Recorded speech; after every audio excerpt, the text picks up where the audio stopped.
Well, today I got some Renaissance wax, microcrystalline wax polish, and it says you can use it on firearms, clean up the metal and wood. So we're going to try that. It says apply sparingly with a soft cloth and buff gently. Dries hard instantly and resists liquid spillage. Does not show finger marks. And so I'm going to give a try on this, and we'll see how it turns out.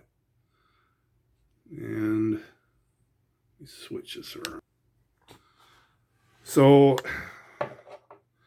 I got this Marlin 336, and I think I'm going to try it on this. Stock, I mean, it's pretty solid stock, but I don't know, just something about the tactile nature of it. I think it could actually use some of this wax polish, so I don't think I'll get to this number 5 jungle carbine, but I'll do a quick little video on this. So I guess I'll apply it with this soft cloth. We'll just see if it makes a difference. I'll try not to wiggle the camera too much here. I don't have the greatest surface to work with, but wax on, wax off. Yeah, that's really buffing up the wood instantly.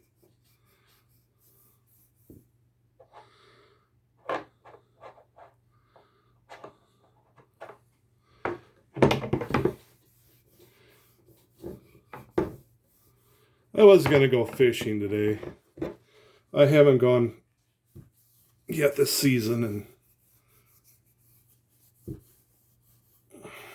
yeah, let me try to get that in there. But it's kind of rainy. It's been nasty this week. We had like 10 inches of snow the other day. Middle of April.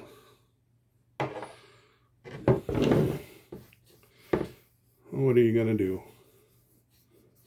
Today I went to a couple of gun shops in the area.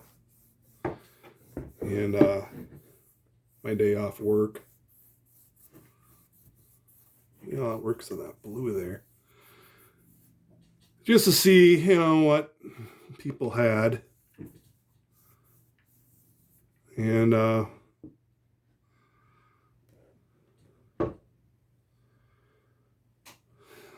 tell you a little story here.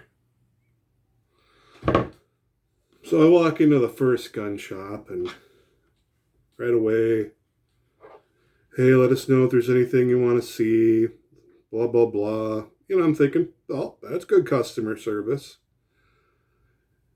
Even though the whole time they were staring at their phones as they were talking to me. And, you know, whatever. And I walk in there, and they just so happen to have one rifle I have been looking for a long time. It was a 93 Marlin. And I'm like, oh, is that a 93 Marlin? Knowing damn well it was, but, you know, I figured that would tell them, hey, I know what I'm looking at here. Did they bother? Well, yeah, he said, yeah, that's a 93 Marlin. Now, I guess that would have been a cue to the fact, maybe you should get off your phone and ask me if I want to look at it. Because I stared at it for about a minute.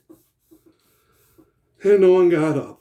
I'm like, okay, well, what they were asking for it was a little bit more than I want to pay anyway. But I walked in there with enough cash, I could have bought 2 of them. And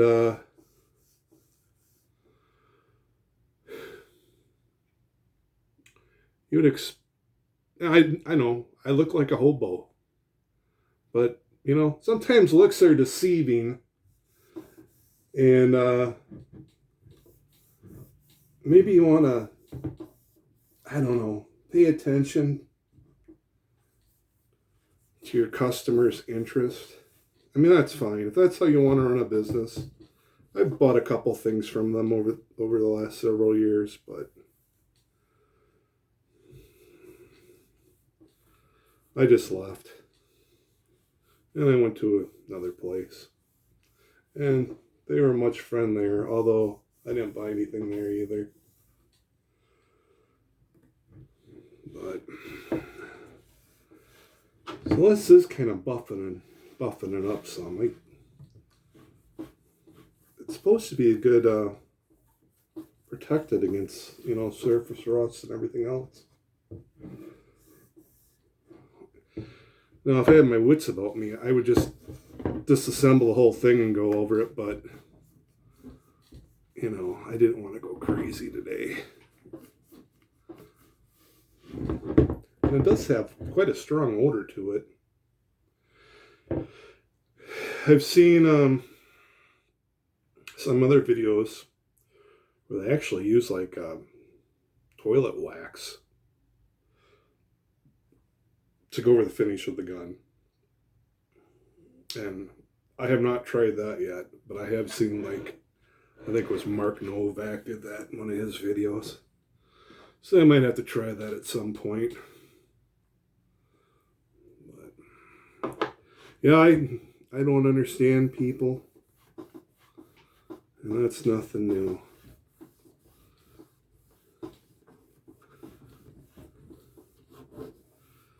And it doesn't help that for the last 20 years I worked around murders and psychopaths, and other words I probably can't say on YouTube to describe people at the institutions where I've been.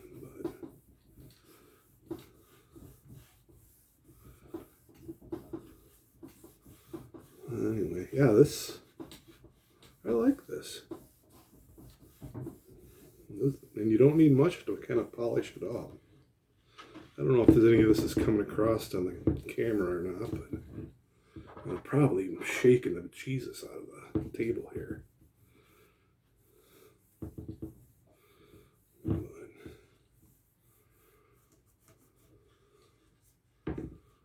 But yeah, I don't know. I guess I haven't had much luck with dealing with gunsmiths, and I don't know what it is with gunsmiths and gun shops here as of late.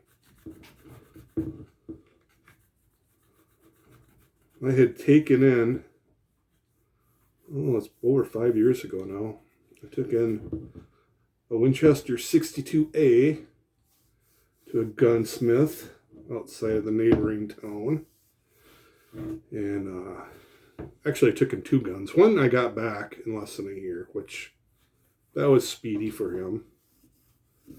And then he's like, well, about 6 months I'll have the 62A done. Probably don't even be that long. Well, 4.5 years later, I don't have it. I found out the other day, the guy is allegedly living in Florida. So I don't know if I'll ever see that back or not. That was a gallery gun. It had the Winchester logo engraved on the receiver. And I can only imagine it's sitting in his shop covered in rust as he absconds from the state.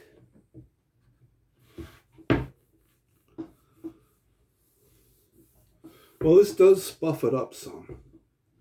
I can't say it's filling any of the little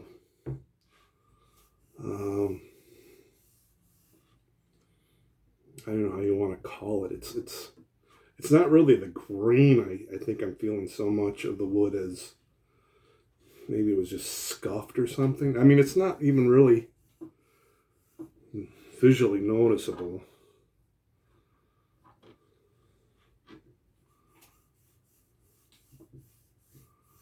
But I do not get people that treat customers that way. I mean, if you're not going to work on a project, just give me a call and tell me, hey man, I can't finish this project. I have to go abscond to some far off state and do whatever there.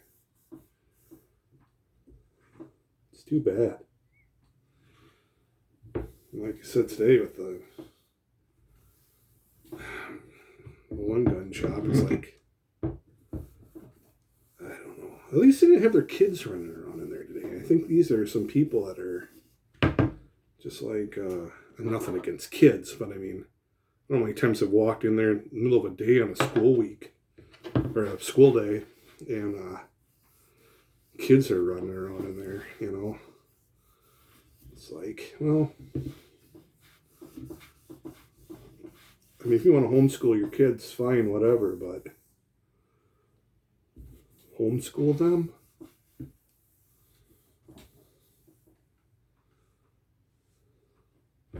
But I really wanted that 60 or that 93 Marlin. I wasn't gonna buy it there. I didn't even bother to ask. I assume it was probably something that was on consignment, and they might have taken a whole lot less than what they were asking, but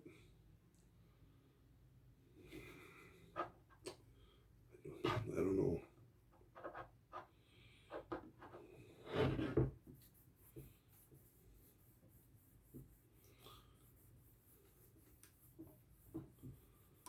Yeah, this looks nice. Let's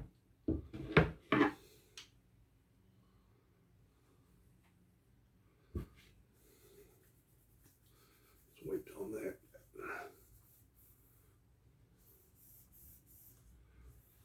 excess on the metal.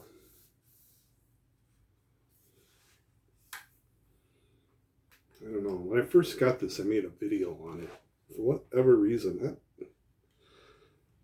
that video's got like, it might have over 20,000 views at this point. I have no idea why. That I just made is kind of a lark.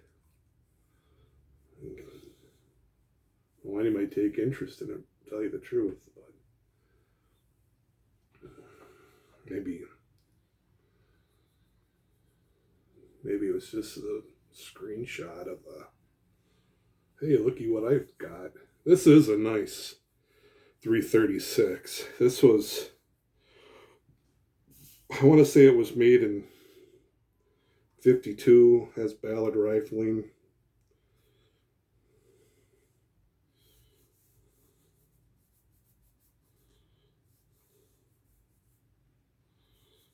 I don't know. I'm kind of waiting to.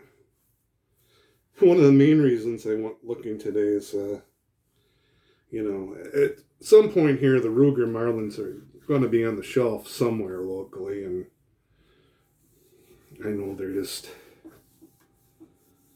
for what they're asking for them new. I paid what did I pay for this? $5.25. And I bought it because it had the Ballard rifling.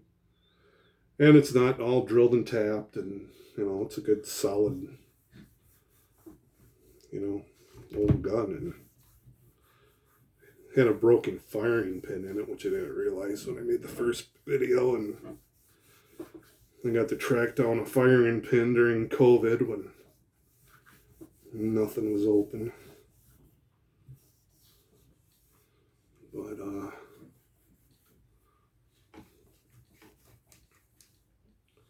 I'm just going to lightly buff all this. But those aren't hard to change out, really. That's what I really like about Marlin. They're an incredibly simple gun to work on. Remove that. Screw. And Takes the lever off, the bolt lights out the back. The ejector just kind of sits in there. And you just make sure you don't lose that, and the bolt comes apart easy enough. And it just seems like Winchesters are just like considerably more difficult to work on. I've got a couple 94s and I've never taken them apart. But I don't know, does it look better? It's probably hard to tell. But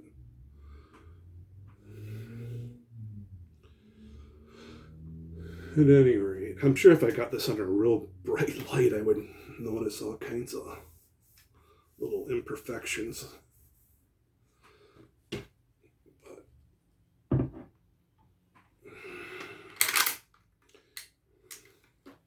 But yeah, I'm waiting for the new Ruger Marlins. I mean, I'm hearing those are going to be like $1,200 new, which is insane. I mean, that's twice what Remington was charging for them, but perhaps they won't be so hit and miss quality-wise. That 95 that I have that was made by Remington, that's a nice rifle, but others are just absolute crap. I would never buy one sight unseen from the Remington era. And I don't know. I guess if they get twice what they were getting before, it's so hard to tell because everything has gone up in price just in the last 5 years. There's no way I would get this now for what I paid for it. So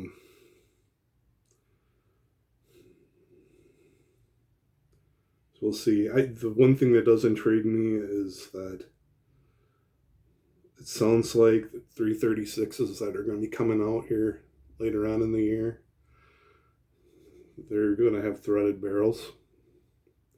So I've always thought it'd be kind of fun to put a silencer on a lever gun. I mean, we used to have presidents that hunted that way. Teddy Roosevelt had a can on his 1894 Winchester. So, yeah. But I've always been debating whether or not I want to start getting NFA items because you're opening the door there to a lot of unnecessary intrusion, in my personal opinion. But I don't. Although I guess it's better now with the trust. You can put NFA items into a trust, and should you pass away, someone else in your trust can take it and not have to pay the tax as long as they can, legally possess it in the state they're in, which most states you can. And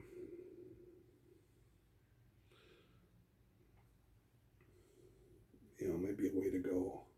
And I've been thinking lately too that I've been looking at auto ordnance Thompsons, and they have an M1 Thompson that's an SBR with a 10.5-inch barrel. It's like, man, I'd really like to get that. I mean, I think the MSRP on it's right around $2,400 though. And by the time you pay the $200 tax stamp and state taxes and whatever else tax, it gets to be a real expensive, item that, the thing that I find most appealing about that is my dad's first cousin carried a Thompson during Vietnam. He was an advisor.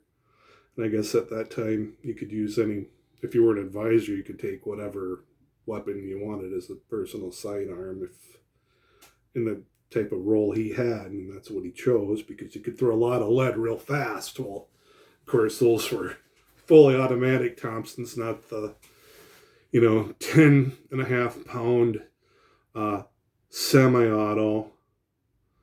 That's perhaps more cumbersome than it's worth, as any type of real self-defense type weapon. But, that does appeal to me for that reason, because he was quite a character, and I guess that's one of the things I'd have in mind is, his service and his carrying that, and he was just a character. So, anyway. So I probably rambled on long enough. I'm not even sure I'll post this, but I'll try this Renaissance. I can't tell if that's focusing. I'm sure it's backwards. Well, it says Renaissance microcrystalline wax polish. So I thought I'd give it a try. It's like $20 on Amazon, so I wasn't out a whole hell of a lot if I didn't like it. But yeah, cleans it up, shines it up, protects it. There you have it. So, if you manage to pay attention this long, thanks. I don't know why you would, but if you don't like it, I'll give you your money back. Take care.